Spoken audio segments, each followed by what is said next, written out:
Глаза открыли, утром встали, нам кажется, что это мало. На самом деле это счастье, когда с тобой в одночасье проснулся мир, и ты с ним тоже. Жизнь пробуждением по коже. А вот новый день календаря, мы точно знаем, он не зря. Глаза открыли, столько света. Какое все же счастье это. Вот такими прекрасными строками сегодняшнее утро начинаем. Это «Утро Якутии», телеканалы «Якутия-24» и НВК «Саха». Вместе с вами пятничное утро наконец-то наступило. Встречаем мы Катерина Винокурова, которая прекрасно читает стихи, и Павел Танин, который не читает стихи. Или читает не прекрасно. Все возможно. Сегодня в нашей программе мы расскажем о том, что еще обнаружили ученые-археологи в самом центре Якутска, где ведутся раскопки по проспекту Ленина. Ну а гость нашей программы расскажет о таком грозном заболевании, как пневмония, и о том, какие способы профилактики ее существуют. Шеф-повар расскажет, как приготовить самый вкусный саламат на свете, а мастер по карвингу из Ленска покажет, как красиво и элегантно нарезать овощи для праздничного стола. Ну и не забывайте, что мы вместе с вами создаем наш эфир, поэтому средства обратной связи, такие как WhatsApp номер, все еще работают. 8 914 273 4488. Пишите, поздравляйте и задавайте вопросы нам и нашим гостям. Да, но у нас, кстати, тоже есть вопрос для вас. При этом автор самого оригинального ответа получит билет в цирк. Да. И я думаю, это прекрасно. Вопрос такой интересный, связан он с наступлением зимы, а именно с тем, что когда утром очень темно, нам труднее просыпаться. И мне кажется, зимой очень увеличивается количество просыпаний, опозданий и так далее. Потому что ты просыпаешься, и кажется, что еще ночь, хочется поспать еще. Ну или, возможно, просто не хватает каких-либо витаминов, да? Вполне себе вероятно.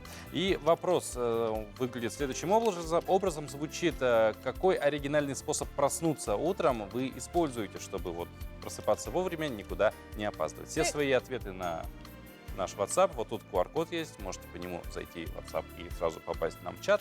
И, собственно, автор самого оригинального ответа получит билет в цирк. Да, делитесь своими методами, своими секретами, своими способами не просыпания по утрам. Ну а далее давайте знакомиться с погодой.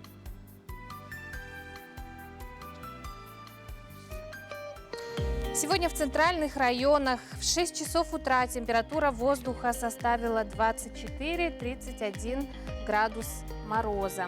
В заречной группе от минус 11 до 28, в южных минус 8-16, в Вилюйской группе минус 7-16, в Нижнеленских от минус 22 до 27, в западных 3 и 12 градусов мороза, в Колымай-Дигирской группе минус 10-24, в Янских минус 25-29, на северо-западе от 23 до 28 градусов мороза. В 6 часов утра температура воздуха в Якутске составила минус 26 градусов. Атмосферное давление 744 миллиметра ртутного столба. Ветер западный, северо-западный 1 метр в секунду. Сегодня днем в Якутске небольшой снег. Ветер северо-западный 2,7 метров в секунду. Температура воздуха днем составит минус 16, минус 18 градусов. А прямо сейчас мы готовы передать слово нашим коллегам из информационной службы телеканала. Они расскажут о самых последних новостях.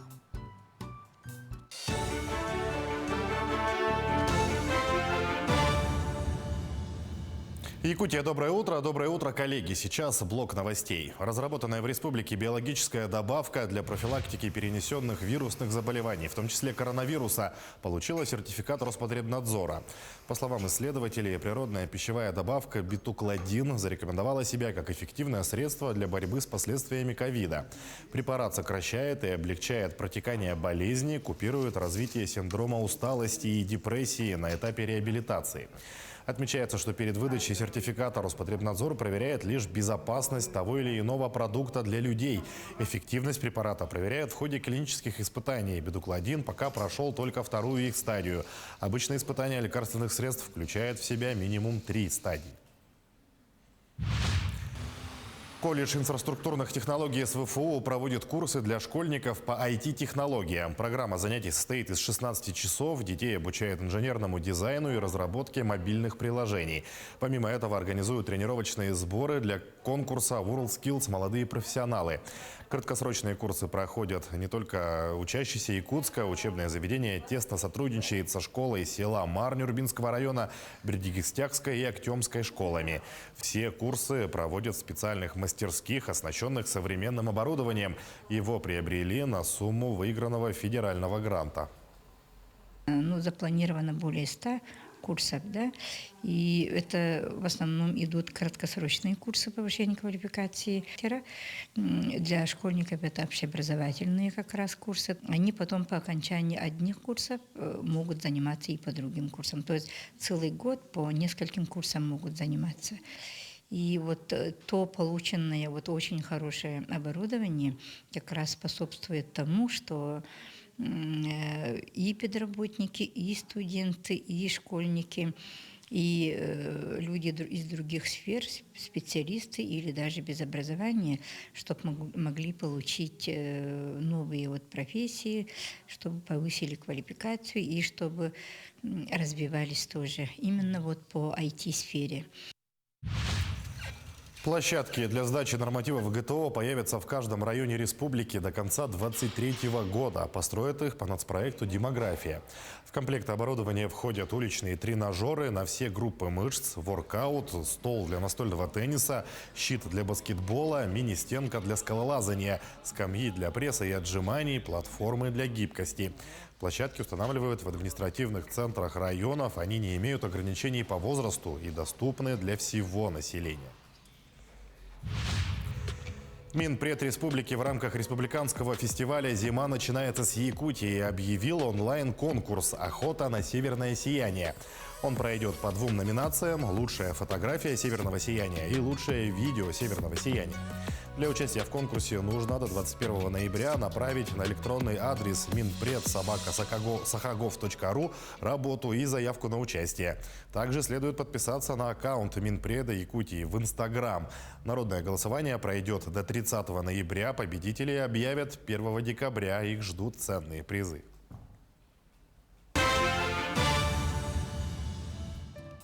Спасибо коллегам. А у нас еще одна интересная новость. Обнаружены новые находки археологов в центре Якутска. На проспекте Ленина, где во время ремонтных работ были обнаружены человеческие останки, предположительно относящиеся к 18 веку. Накануне были обнаружены новые артефакты.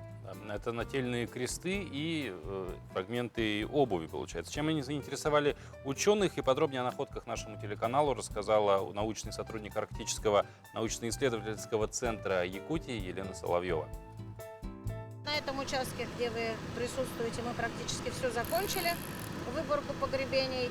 И сейчас у нас на другой части раскопа ведут работы. Там тоже одно погребение разрушено, детское погребение. Мы его возьмем и на этом закончим. А на этом участке сколько вообще захоронений вы уже нашли? На этом участке 5 погребений мы обнаружили. 2 из них, я уже говорила об этом, в колоде. И они сопровождались христианскими символами личного благочестия, крестиками. Судя по всему, крестики достаточно архаичного такого типа. И, скорее всего, они подтверждают наше предположение о том, что это погребение 18 века. Больше сопроводительного материала в погребениях не обнаружено. Правда, в 2 погребениях обнаружены детали обуви, остатки обуви. И она тоже достаточно такого архаичного типа. Это мягкая обувь, что-то типа поршней, которые встречаются, собственно говоря, у русского населения во всей Сибири. Например, крестики мы в отношении них проведем металлографический анализ, то есть определим, из какого сплава они изготовлены, что, опять же, позволит нам, может быть, это, конечно, в идеале, но вдруг позволит нам определить центр изготовления этой мелкой металлопластики, откуда они могли быть привезены. Но судя по тому, что они достаточно хорошего качества литья, И я думаю, что они привезены не здесь изготовлены, хотя известно, что в 19 веке, например, крестики делали прямо здесь, в Якутии, на территории Якутии изготавливали православные крестики. Вот. Крестики относятся к типу старообрядческих. Никонианские крестики — это достаточно такая редкая находка, не только в Якутии, вообще они как-то мало они представлены. Вот в отношении антропологического материала, который мы получили, костных останков, по возможности мы проведем все исследования. Это антропологические определения, гендерной принадлежности, полувозрастной принадлежности, другими словами. И по возможности сделаем палеопатологический анализ и генетику. Но на все это требуются очень большие деньги. Если у нас такая возможность появится, мы, конечно, все это сделаем. Да, ученые люди очень настырные, увлеченные, всегда до чего-то докопаются. В этом случае, я думаю, тоже ненароком может появиться и новая какая-то дата в научном мире, может быть, просто какой-то в истории Якутска появится новая дата. Но о том, какие даты уже случились в этот день, в разные годы, расскажет. Давайте знакомиться. 12 ноября, пятница. Сегодня День работников Сбербанка России, День специалиста по безопасности, Всемирный день борьбы с пневмонией. По народному календарю сегодня Зиновий и Зиновия и Синичкин день. На Руси на Зиновия и Зиновию отмечали праздник рыбаков и охотников. Кроме того, этот день называли Синичкиным праздником, поскольку именно к Зиновию прилетали все птицы-зимники, в том числе синицы, снегири, свиристели. Дети под руководством взрослых начинали мастерить и развешивать кормушки. В 1335 году в этот день в Вышеграде состоялась встреча правителей Венгрии, Польши и Чехии, положившая начало первому в Центральной Европе военно-политическому союзу. В 1717 году, 12 ноября, Бестлер Орфериус продемонстрировал изобретенный им вечный двигатель. В 1803 году Николай Карамзин официально назначен российским историографом. В этот день, в 1982 году, генеральным секретарем ЦК КПСС избран Юрий Андропов. В этот день родились в 1727 году Иван Шувалов, русский государственный деятель, фаворит императрицы Елизаветы Петровны, меценат. В 1833 году Александр Бородин, русский композитор и ученый-химик. В 1840 году Агюст Роден, французский скульптор. В 1929 году Грейс Келли, американская актриса, княгиня Монако. В 1935 году родилась Людмила Гурченко, советская и российская актриса театра и кино, певица, народная артистка Советского Союза. Именины сегодня отмечают Александр, Анастасия, Артем, Герман, Елена, Зиновий, Иосиф, Леонид, Макар, Максим, Марк, Матвей, Семен, Степан, Терентий и Юлиан. Может быть, два раза. Сегодня, 12 ноября, день борьбы с пневмонией. Ежегодно в мире этой болезнью заболевают 17 миллионов человек, а в условиях пандемии количество зарегистрированных случаев возросло в несколько раз. Да, как врачи борются с воспалением легких, как распознать вообще ковидную пневмонию. И есть ли способ профилактики, мы об этом поговорим с нашим гостем. Это главный врач медицинского центра города Якутска, врач-пульмонолог Римма Яковлева. Римма Николаевна, здравствуйте. Доброе утро. Доброе утро. Хотим обратиться к зрителям, если у них возникнут какие-то вопросы, Да, то вы можете писать на наш WhatsApp номер. Присоединяйтесь к нашей беседе. Для этого номер повторю: 8 914 273 4488. Римма Николаевна, только ли пневмонию лечит пульмонолог? Спектр заболеваний, которые лечит пульмонолог, он очень обширный. Одним из основных диагнозов, с которым борется врач-пульмонолог, это все-таки бронхиальная астма. Это хронические обструктивные заболевания легких. И есть несколько заболеваний, да, категорий, такие как муковисцидоз, хроническая легочная гипертензия, с которыми конкретно занимается врач-пульмонолог.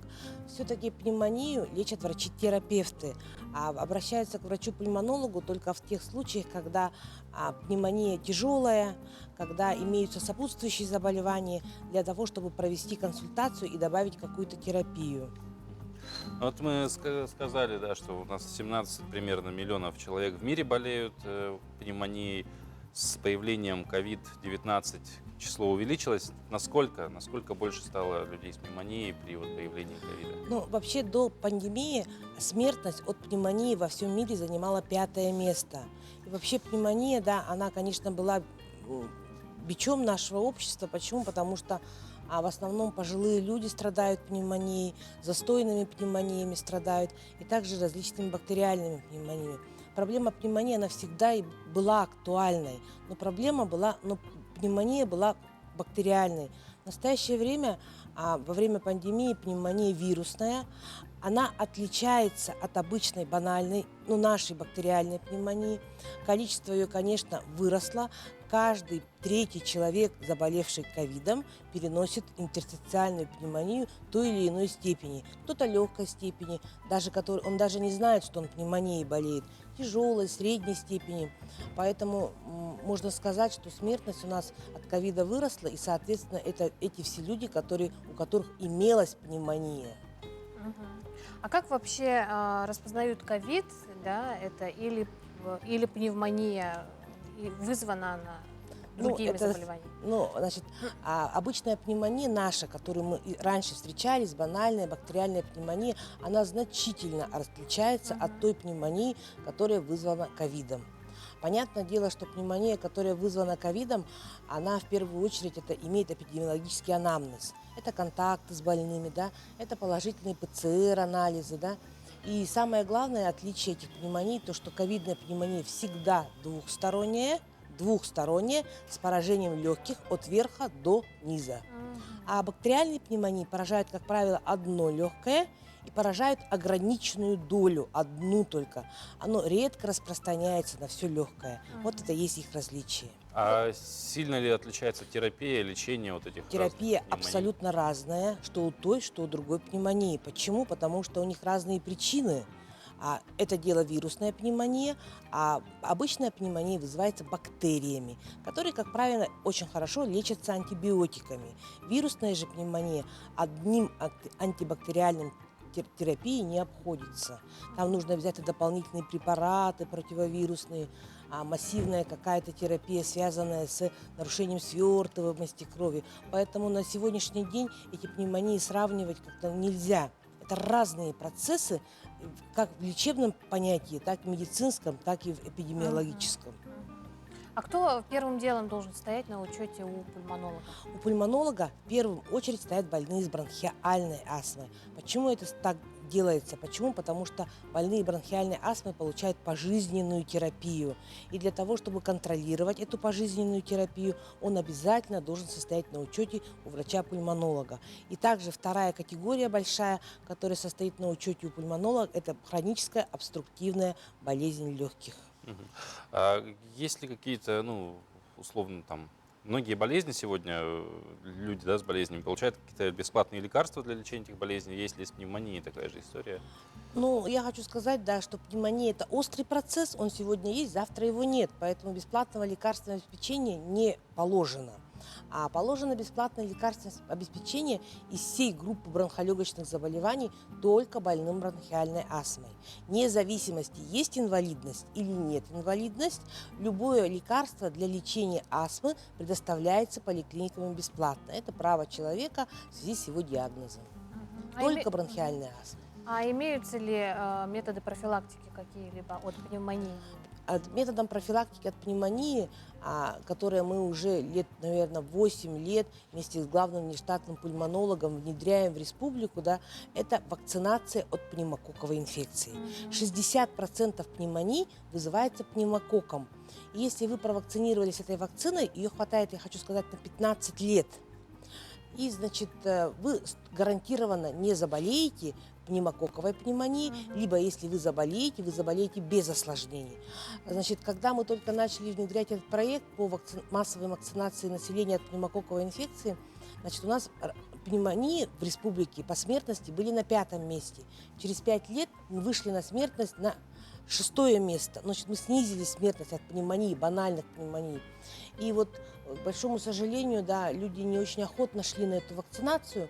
В национальном календаре есть только люди старше 65 лет, более молодые, не шли на вакцинацию. Сейчас в связи с пандемией, да, появились новые исследования, что пневмококковая вакцина, она смягчает течение вирусной пневмонии. И поэтому сейчас, последний год, да, люди очень активно идут на вакцинацию против пневмококковой инфекции.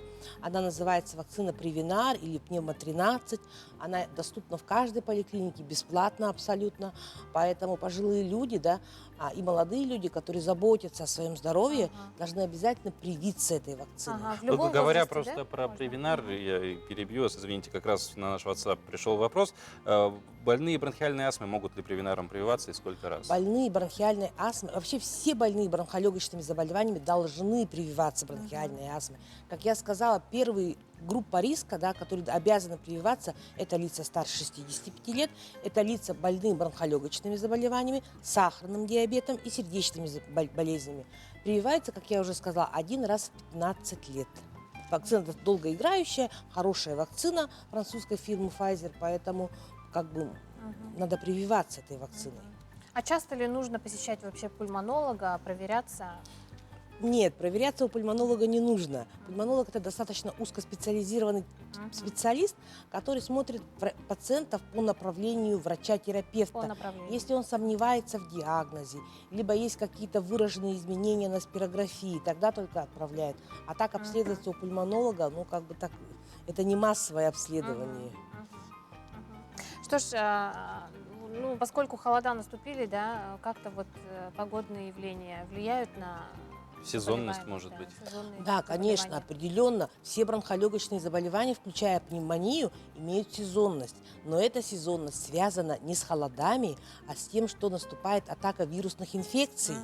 Смотрите, вот ОРВИ, грипп, парагрипп и различные вирусные инфекции, если, допустим, человек заболел, то это приводит к обострению имеющихся заболеваний, и при тяжелом течении гриппа, ОРВИ развивается пневмония, соответственно. Как таковой сам холод, да, если человек достаточно тепло одет, если у него нос, рот закрыты, да, от холода не может заболеть пневмонией. Для этого нужны сопутствующие факторы. Это как бактериальная инфекция. Например, если у человека больные зубы, гайморит и так далее, да, то при обострении это может развиться пневмония. Римма Николаевна, спасибо вам за полезный такой разговор этим утром. Спасибо вам Ну, если за приглашение. Если говорить о холоде, то в холодное время года повышается потребность в калориях у человека, в том числе, почему это, с чем это связано, потому что все-таки еда нас согревает, пока она там обрабатывается, вырабатывается энергия, нам становится теплее. И, тем не менее, есть и биологические какие-то предпосылки, особенно у нас на севере, традиции в том числе. Да, в якутских традициях, к примеру, на завтрак готовят саламат. Это густая каша на муке и масле. Но не все правильно ее умеют готовить. Шеф-повар ресторана Чучур-Муран научит нас готовить настоящий вкусный якутский саламат. Доброе утро, меня зовут Сидоров Иннокентий, я шеф-повар ресторана Чучур-Муран.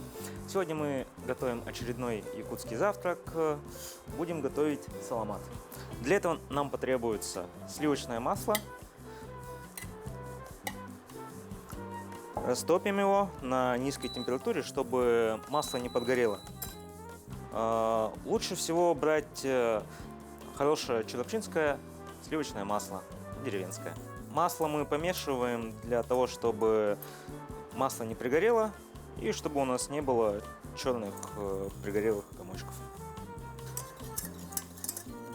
Саламат, кстати, нужно постоянно помешивать, чтобы он не пригорел. Как масло растопилось, добавляем муку белую пшеничную и потихонечку перемешиваем. Также аккуратненько. Следим за тем, чтобы ничего не подгорало, постоянно помешиваем. И важно обжарить муку, чтобы не было вкуса просто мучной заправки.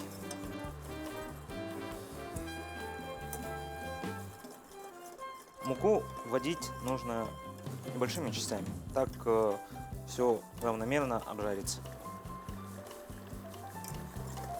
Далее вводим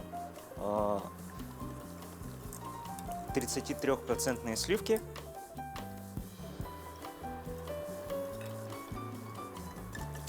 Сливок должно быть совсем немного, оно тоже дает свой вкус, ну, жирность, так сказать.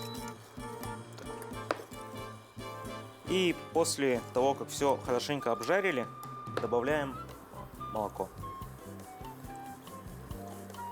И тоже потихонечку перемешиваем. Вводим молоко частями, чтобы смотреть по густоте, в зависимости, как кто как любит.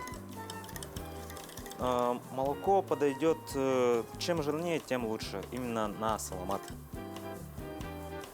Также существует очень много вариантов приготовления саламата.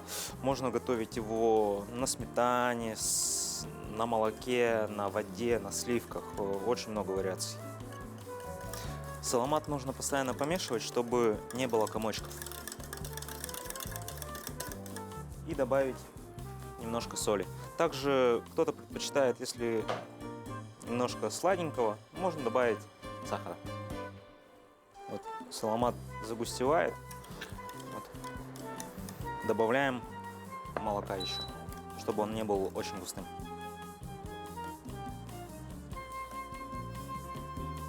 Ну, идеальная консистенция саламата — это как густая сметана. Ну, в идеале любая, это уже как от прихоти, потому что его саламат можно использовать как соус, можно его сделать погуще, густым, чтобы просто намазывать его даже как масло на лепешку. У нас получилась такая кремовая консистенция. Сейчас ждем, когда немножко выпарится. Сейчас пузырьки начнут выходить. Также, если вы добавили меньше муки, тогда начнет выходить масло. Ну, вот у нас уже потихонечку выходит масло. Ну и все, чтобы консистенция не расслаивалась, масло перемешаем и можно подавать к столу.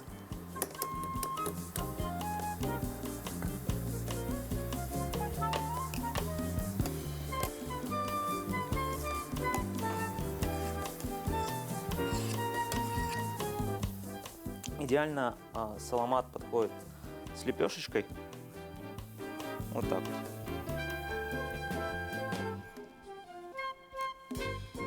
И приятного аппетита!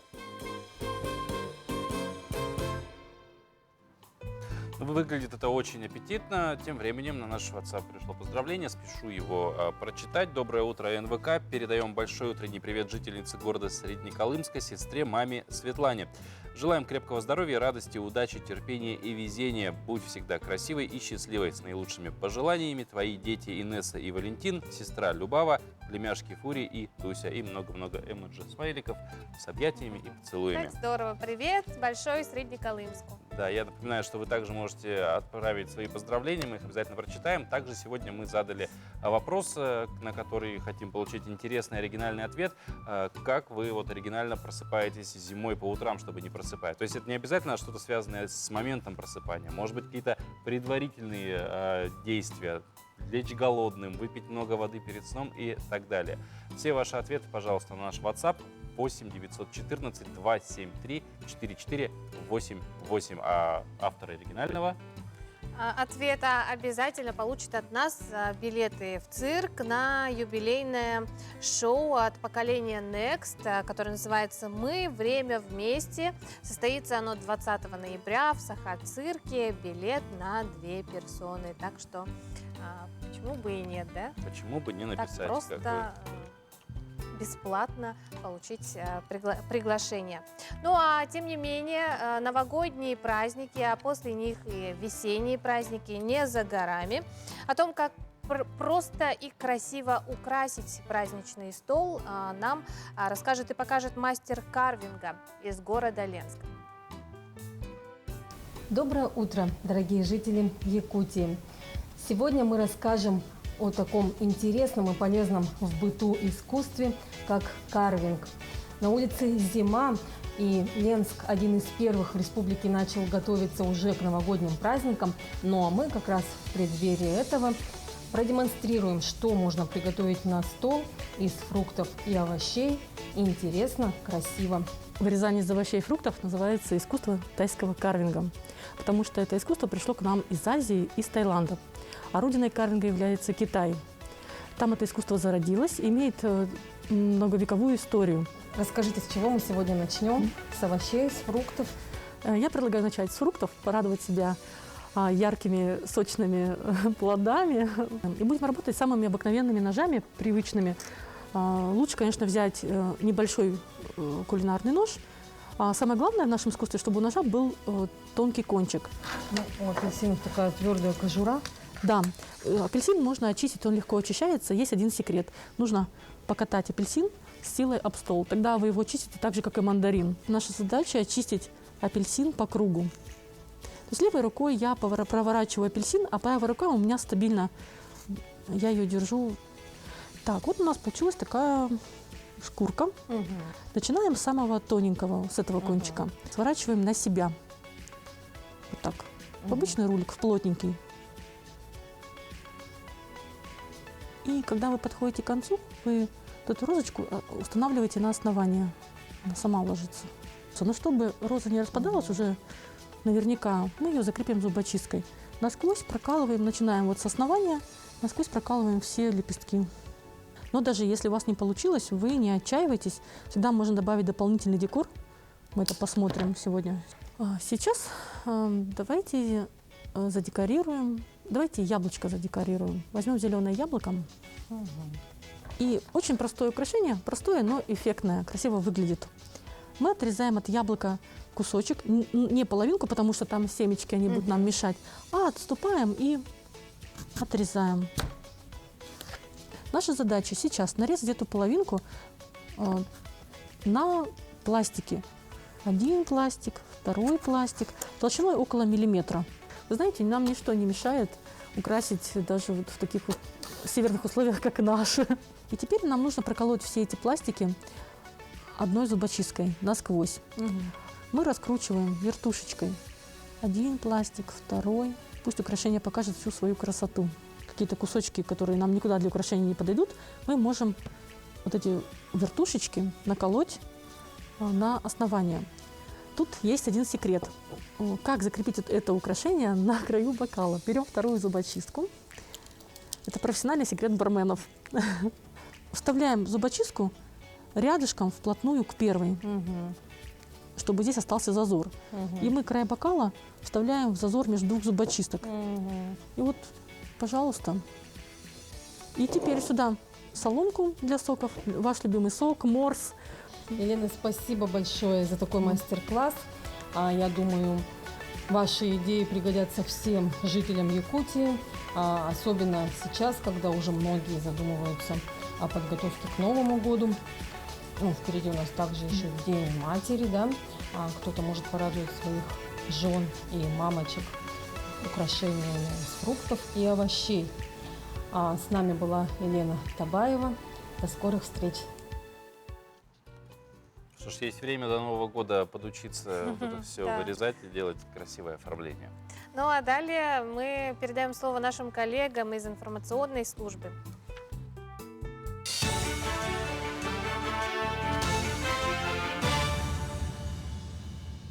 Якутия, доброе утро. Сейчас блок новостей. Районы республики должны получить паспорта готовности к отопительному сезону до 15 ноября. Такое поручение дал Исен Николаев руководителям районов. Он отметил, что от бесперебойной работы предприятий энерго-, тепло- и газоснабжения зависит вся жизнедеятельность региона. А вопрос безаварийного прохождения отопительного сезона является крайне важным. В этом году отопительный сезон стартовал своевременно во всех 36 районах Якутии.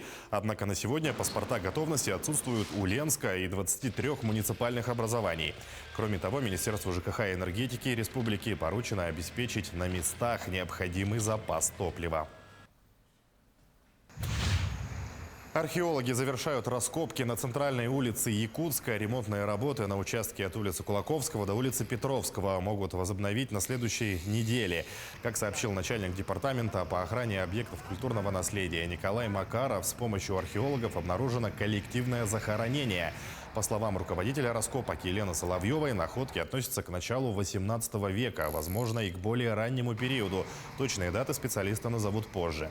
Помимо этого, обнаруженные уникальные артефакты, они тоже подлежат детальному изучению.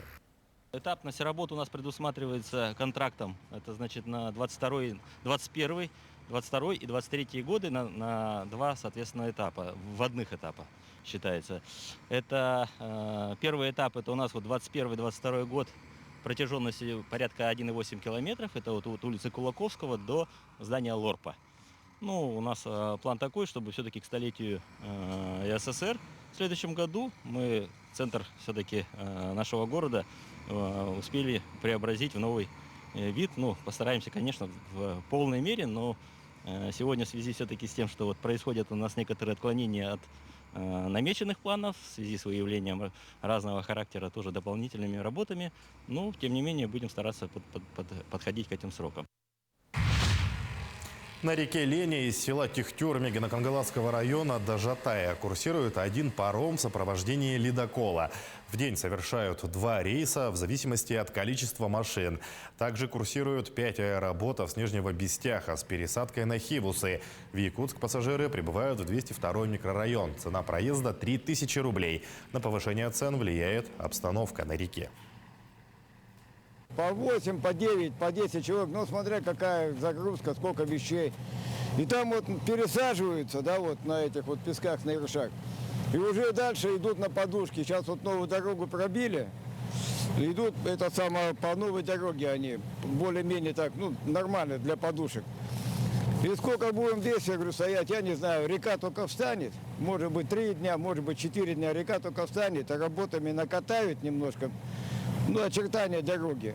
И будут они уходить, уже будут подушечки потихоньку ходить, будем дорогу здесь набивать. Ну, чтобы не провалиться вот до этого времени. Ну, я говорю, дня 4, наверное. Точно не знаю, как вот погода будет. К этому часу это все новости. Удачного дня. От генетики до освоения космоса. Фестиваль науки стартует в эти дни в Якутии. Он уже проводится не первый год и при этом начал привлекать интерес не только школьников, студентов, но и более старшего поколения.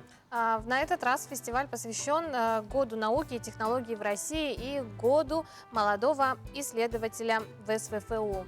О том, чем готов удивить фестиваль в этом году и какие проекты наиболее популярны, нам расскажет сегодня наш гость. Это Леонид Никифоров, заместитель директора Департамента науки и инноваций Северо-Восточного федерального университета. Доброе утро, Леонид.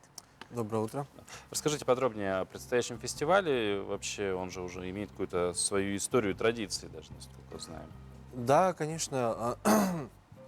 Первый фестиваль науки вообще в России прошел еще в 2000-х. Инициатором этого фестиваля был Московский госуниверситет. Затем этот фестиваль науки был поддержан правительством города Москвы, а затем под патронаж попал в Министерство образования и науки Российской Федерации в то время. Да? И до сих пор этот фестиваль науки курируется Министерством науки и высшего образования. И с какого-то момента это стало такое общероссийское движение. И первый фестиваль науки у нас в республике прошел в 2013 году. Наш университет участвовал в этом фестивале науки. Он проходил в нашем корпусе факультетов естественных наук. Ну, это был наш первый фестиваль, первое мероприятие такого рода. Это было достаточно ново для нас. И, конечно, с того времени у нас все намного сильно продвинулось. Новшества какие-то ожидаются в этом году на фестивале? Новшества, ну, на самом-то деле, С прошлого года у нас фестиваль науки проходит в онлайн-формате. Это из-за влияния нашей пандемии, да. И в прошлом году вот первый фестиваль науки, когда он проходил онлайн, было много мелких недочетов. И в этом году у нас прошла вот такая сильная работа над ошибками. И в этом году вот люди уже освоились, да, второй год работают в онлайне, в дистанте, освоили все эти цифровые технологии и сделан больше упор именно на интерактивность. Не только на лекции, да, классические, когда ученый рассказывает о науке, но и какое-то взаимодействие с зрителем. В этом году наиболее популярны мастер-классы, где участники фестиваля учатся чему-то новому, да, видят, как что-то делается. Есть квесты, викторины, конкурсы. То есть идет такая взаимосвязь с зрителем. Но поэтому и интересно, наверное, на все возрасты, да? Да, конечно. Интересно. Каждый может найти что-то для себя интересное. И самый маленький ребенок, и вот самый уже взрослый. Да, самый взрослый, человек, да. Вот помимо того, что да, можно найти что-то новое, что-то вот пощупать, можно сказать, да, там потрогать, что участникам участия в таких фестивалях дает еще? Ну, во-первых, конечно же, расширение кругозора. Когда человек знает больше об окружающем мире, это всегда полезно. Человек лучше понимает, что происходит, из-за чего происходит, помогает даже в некоторых случаях избежать каких-то опасностей, рисков. То же самое, вот, опять же, та же самая пандемия. Да? Если бы люди знали больше о болезнях, о вирусах, то, возможно, у нас было бы меньше заболевших, когда только пандемия началась. Леонид, но если говорить о будущих планах каких-то, да, что планируется делать в фестивале, да, и как вообще научное общество к чему стремится сегодня? Если говорить о фестивале, то, конечно же, мы будем только совершенствоваться. И даже когда вот этот дистант закончится, то, конечно, онлайн-формат сохранится, потому что он показал свою эффективность. И самое главное, да, то, что увеличился охват. Если раньше, когда фестиваль проходил только вот на офлайн площадках, то участвовать могли только жители города Якутск. А сейчас, из-за того, что у нас полностью в онлайн-формате все происходит, могут участвовать жители всей республики, самых удаленных деревень и сел, где есть интернет. Достаточно сотового телефона, сейчас он у всех есть, и можно поучаствовать на всех площадках, поучаствовать на квестах, отвечать на вопросы викторины, послушать лекции и так далее. То есть возможность с любой точки мира принять участие в этом фестивале, опять же, фестиваль науки, эту возможность поучаствовать с любой точки мира тоже дает наука, потому что все эти развития, такой замкнутый круг. Но мы тоже призываем всех тех, кто хочет расширить кругозор, что-то новое для себя открыть, поучаствовать в этом фестивале. Желаем вам, чтобы он прошел на ура, чтобы удивил всех своих участников. Да, ну и призываем еще раз присоединиться к фестивалю. Всем будет интересно. Да. Спасибо, Леонид. Прямо сейчас прервемся на небольшую паузу, после которой продолжим, расскажем о косулях-путешественницах. Наша традиционная рубрика «Музейный гид» расскажет об экспонатах музея. Да, ну и не забывайте принимать участие в нашем конкурсе. Интерактиве. Да. Пишите, делитесь своими методами. Доброго всем утра! Мир не без добрых людей. Недавно это выражение своим примером подтвердил популярный блогер Олесь Петрович.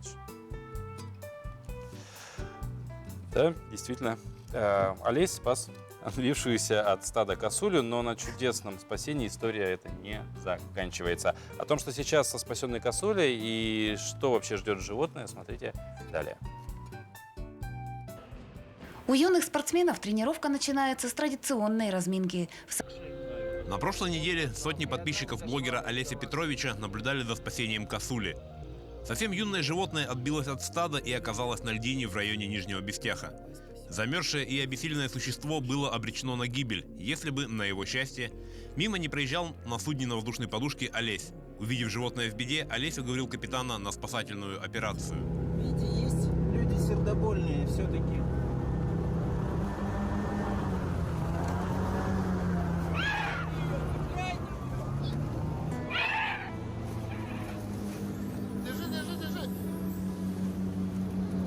Еще чуть-чуть. Осторожно. Осторожно, осторожно. Ближе, вот, в эту сторону.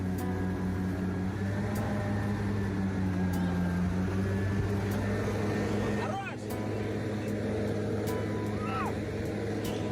Все, все.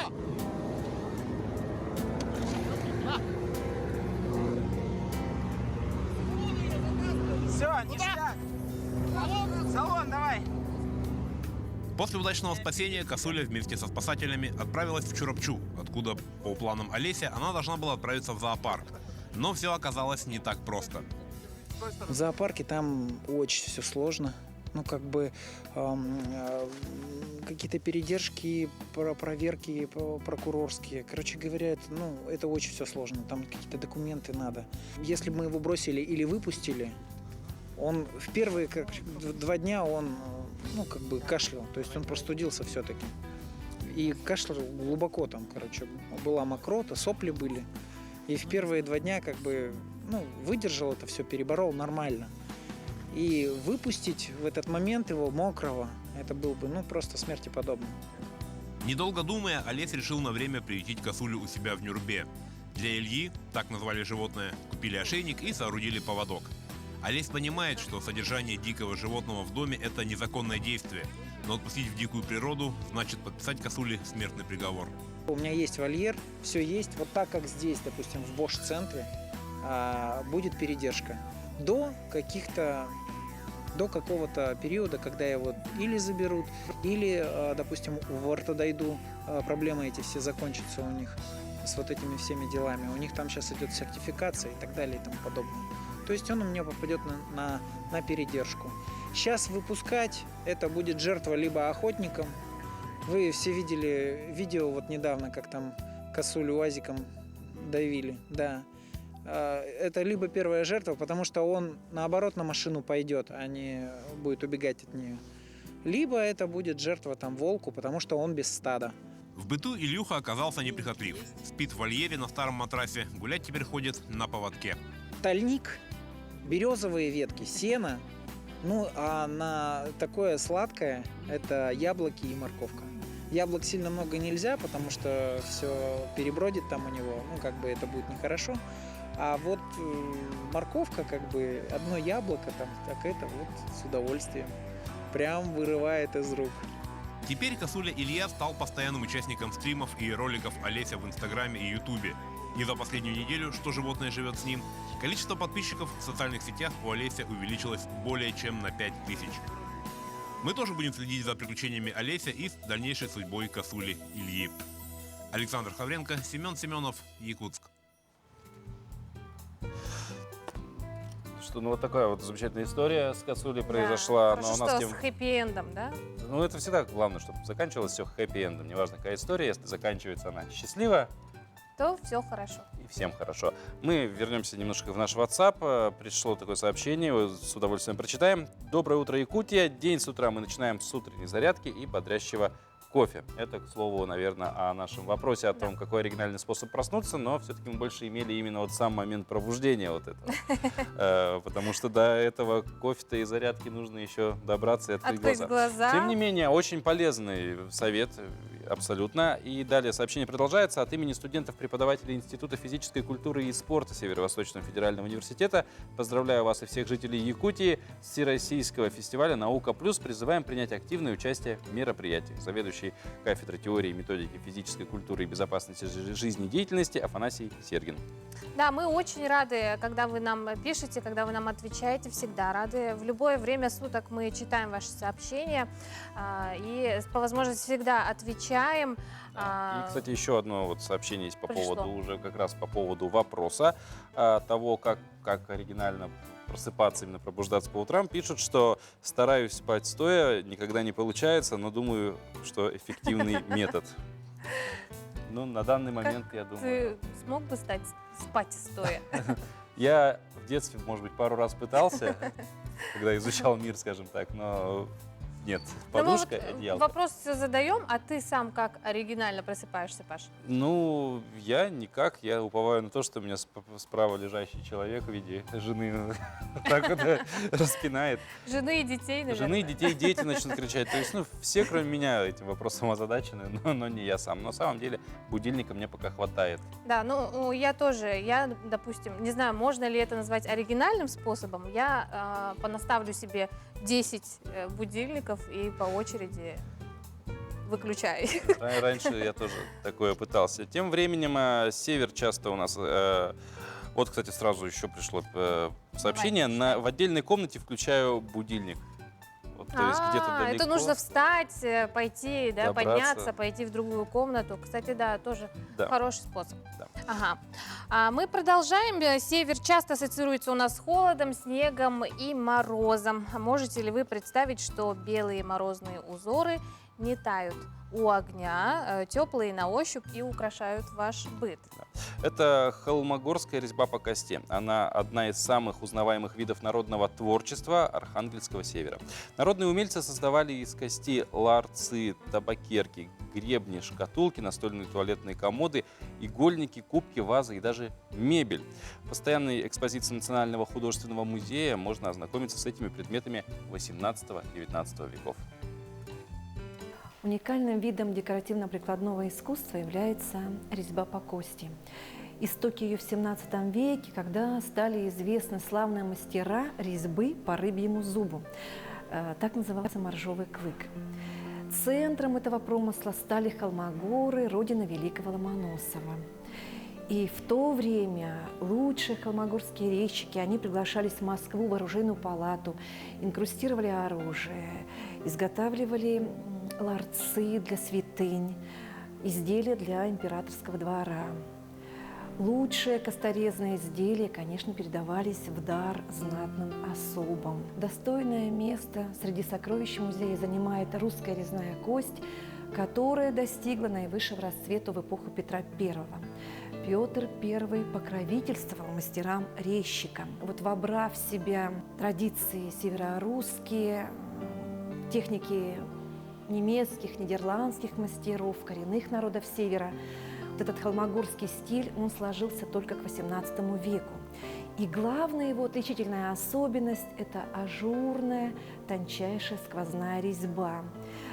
Мастера, резчики очень гармонично сочетали растительный природный орнамент с причудливыми завитками и раковинами. В экспозиции представлен добротный холмогорский ларец. В его декоре сочный травный узор с бутонами цветов, теремки с луковичками, арочными просветами и ступенями. В орнаменте боковых стенок вплетены изображения петушков. Сквозная резьба наложена на фон из цветного шелка, создавая на поверхности кости живописные рефлексы. Крупные раскидистые завитки орнамента передают народное представление о силе и красоте природы. Основа ларца деревянная, что является типичным для изделий русских мастеров. Ларец из музея представляет удивительно целостное произведение. Косторезное искусство живет и сейчас. Его знают и любят по всему миру.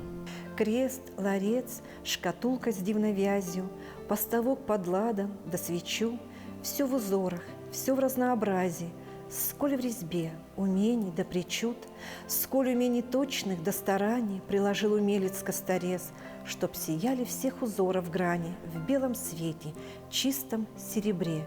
Лишь старинных книг седое слово, лишь целебных трав листок резной, схоже с тем узором с холмогоров, с той резьбой, тончайшей костяной.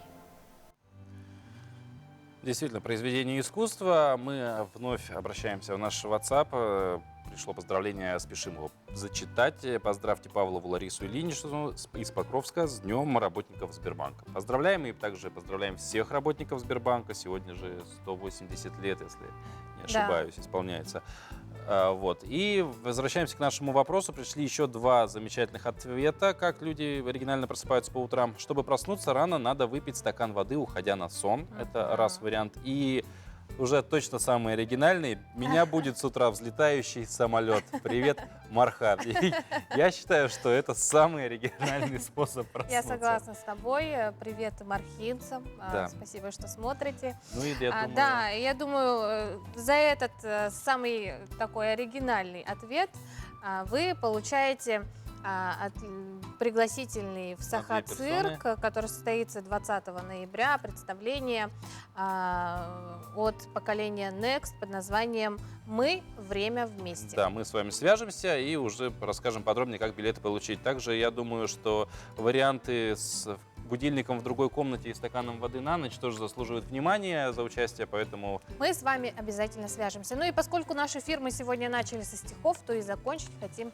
также. Да, желаем дня хорошего, прекрасного, чтобы удачным, чтобы каждый был момент движения на дороге безопасного, и чтобы на работе ждал вас комплимент. Пускай сегодня планы воплощаются, и даже в мелочах вам повезет. Приятности с вами пусть случаются, и счастье новый день вам принесет.